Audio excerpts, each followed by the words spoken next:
But first, all this wet, rainy, and cold weather has got me feeling like it might finally be time to bust out the umbrella. Oh, I'm not a monster, am I? Which is, of course, it's triggering a round of New Day Hot Topics. On today's panel, we have Rich Smith, editor of The Stranger, and Seattle publicist Rachel Liuzzi. And of course, to my left, producer Joseph. Good morning. Welcome. Okay. First off, this seems like a lot of rain. It does, even for us. Yeah, I mean, it was pouring when I came in. Umbrella feelings. I just had a moment the other day when I thought, maybe it's time. Get one. But then I didn't have one. Because you live in... Because I live in Seattle. Yeah. I have never shown up with an umbrella and was disappointed in myself for being prepared to tackle the rain. You know, because and lately it's been a little bit downpoury. Right. It's been a little bit Midwestern. It's not the aggressive drizzle we're used to. So I think an umbrella is warranted in some cases. I am pro umbrella. Yeah. When I moved here, 13 years ago, you know, everyone talked up. Okay, you don't. When you come to Seattle, Seattleites don't use umbrellas. You just have to pick your like high quality raincoat or wherever you have your raincoat and just go. And maybe like 5 years ago, I realized that I can wear whatever I want. That's right. And have it be covered. But what I do now is I wear a raincoat and then also have an umbrella. So I'm just giving myself the option. If like, you know, I can fold it away if I need to, or I can just wear the outfit that feels good to me and I face the never rain. ever use an umbrella, but I was on the East Coast this week.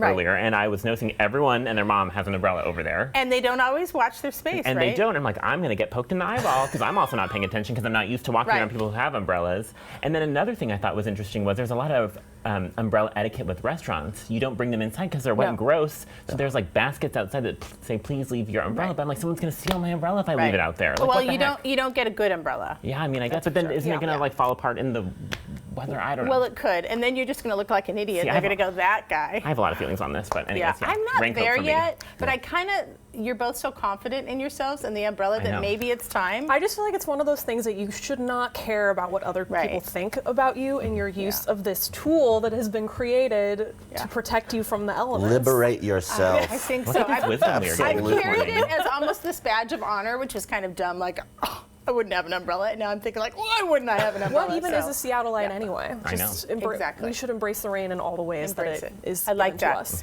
Cheers to that. Okay. Cheers.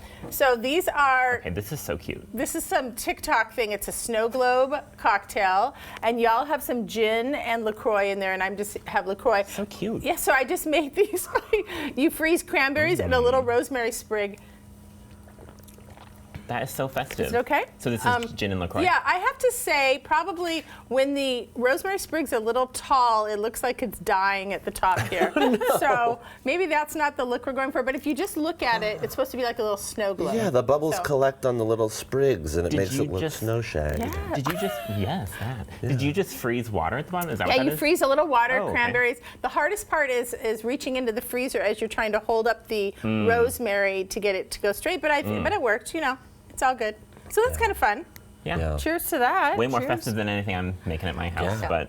It's better than Rachel, your rosemary's dying a little bit on top there. It looks Sorry a little about that. sad. It's okay. We know Rachel's a gin fan, Just though. look at it like this the whole time. Just look at what's under the surface. All right, let's talk about end of year lists because There's a lot of them right now. There's a lot trending right now. We kind of started with the music lists that came out a week ago, and that everybody's posting, and now we have the end of year lists. Pantone's color of the year for new this morning. 2024, peach fuzz. Yeah, do we like that? I don't know. Okay, how do you feel about that? It's light. It makes me want spring. Yeah. And it makes me want the rain to go away and have like the crisp, clear winter days that we have. That's true. Isn't this supposed to be kind of like a large fashion indicator for the new year? It is. And I was looking in my closet this morning to see if I had this color. Do you? I don't, and I feel like peach fuzz might be kind of a difficult color to wear for some people. I don't know. I don't think I can wear it well. I'm not a big fan of peach as a color. Yeah. So I don't know if I can wear it very well, but You'd look great in peach. thank you. I'm gonna do shorts. I'm gonna do a peach fuzz shorts for summer. I'm gonna get a peach fuzz linen, shirt, and just be breezy, easy breezy spring. I feel like it would be a good color for accessorizing. Like a beanie would be cute, or a scarf, so like you can shoes. Yeah. An umbrella. And a peach fuzz umbrella. You know what? Maybe this is how you can introduce an umbrella into your daily life. All right, let's talk Taylor Swift. Times Person of the Year. Was anyone surprised? Yeah, I mean, I think that if I was the editor of Time, I might have picked, some Palestinian journalists on the ground, but who, showing what the war looks like over there, but might have been before the war. Yeah, they went in a different direction. And you have to admit, I mean, she did drop some albums. She did a worldwide incredible tour, and what she has done for the friendship bracelet community has been revolutionary. Astonishing. Absolutely. The bead stores swept up when she came to town. That's a great point. What she did for the economy, bead stores. Bead stores, particularly bead stores, yeah.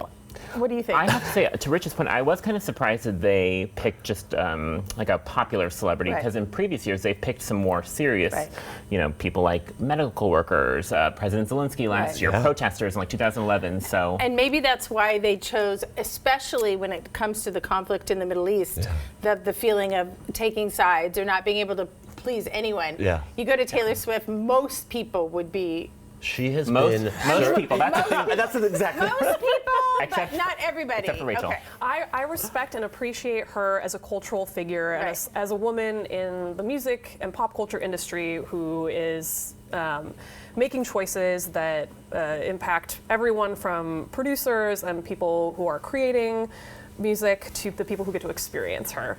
But I feel I am not a fan of her music, and come at me, world. Totally I respect her as an individual, and I respect and appreciate the people who love her, but she has not had an impact on me personally this year. However, I recognize the cultural impact that she's had on the world and the movement of people. How about the cat, though? Because she did ask if she could bring her cat. I love a cat, and that works for me. I'm pro-cat. Yeah, in a world that is, I think, mostly pro-dog, I do like the cat representation on the cover of Time magazine. Her just hanging out in her leotard with the kitty. And that, I guess, was one of the first things she said is, "Can I bring my cat?" when they told her. Yeah. That's a question that I should probably. As a cat owner, I want to lead. And maybe my resolution or a goal for 2024 is to ask, can I bring my cat into more scenarios? Let's see Chip with you next time. Okay. I like it. Right here. Maybe that's how we should lead, is asking if we can bring our cat everywhere. That could be it. Okay, so for Man of the Year, I don't know how to pronounce. Troye Sivan. Okay, he is GQ's Man of the Year. I will say this, I had no clue who he was. I was surprised by this choice. He's an Australian singer-songwriter and actor. After gaining popularity as a singer on YouTube and in Australian talent competitions, he then signed and has released his third album. I have nothing on this. You also, Rich didn't know. I didn't know who he was. I looked him up, and I think it's great, it's great to have. It's great. Period. Look, Timothy Chalamet walked so he could run. So Troye Sivan can run, and I like seeing a little bit more of an effeminate man on the cover of Gentleman's Quarterly. So to the extent that we are sort of dissipating toxic masculinity a little bit, I think that's great. However, I do think that the 90s are back, and what the 90s brought us was a tyranny of blonde heartthrobs. And I grew up as a brunette. I grew up in a world of Macaulay Culkin, of Leonardo DiCaprio, of Devon Sawa. So you're looking for representation. I would just bring the brunettes back a little bit. PTSD at the same time. I'm with you. Thank you. Yeah, I'm there for that. Solidarity, brunette solidarity on this show. All around. All right. So let's get to the Oxford Word of the Year, Riz, which is short for charisma. Yeah. Okay, which means style or charm or attractiveness. I only know this word because of the Gen Z people that we work with at King 5. Right. So, look, every generation needs their neutral term for a sort of flirtatious swagger. I think millennials had swagger, right? Before it was like you got game, stuff like that. I see. Have we lost it? Have we lost our game? Maybe a little bit. I think so. Oh dear. No. We never lose it. It only appreciates like a fine wine. Our Riz.